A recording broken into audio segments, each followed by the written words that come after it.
আসসালামু আলাইকুম। আজকে আমরা অনচ্ছিক পেশি সম্পর্কে জানবো। অনচ্ছিক পেশি মূলত পেশি টিস্যুর একটা প্রকারভেদ।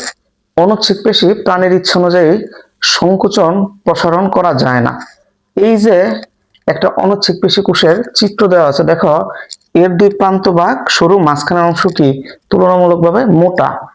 তাহলে এই যে অনচ্ছিক পেশির কোষগুলো, এগুলো দেখতে কিরকম হয়? মাকড় আকৃতির হয়, মানে দুই প্রান্ত সরু, মাঝখানের অংশ মোটা হয়।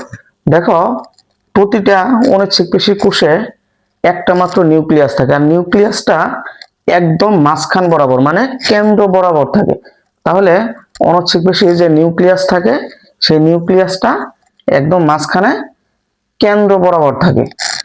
আর দেখো এই যে অনিচ্ছিক পেশি একটা কোষ দেওয়া আছে, এই কোষে কোনো ডোরা কাটা দাগ থাকে না। তাহলে এই যে অনিচ্ছিক পেশিটা আছে, এটা দেখতে কিরকম? মসৃণ।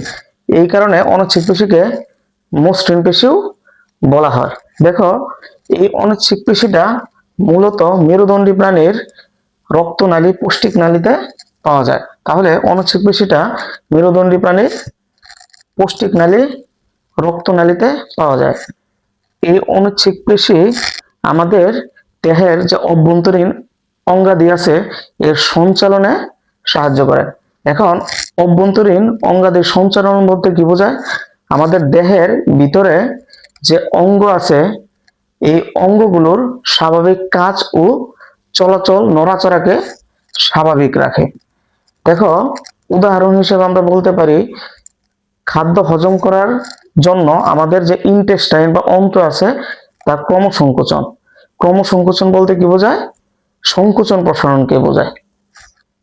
তাহলে আমরা অনিচ্ছিক পেশি সম্পর্কে জেনে নিলাম। ধন্যবাদ সকলকে।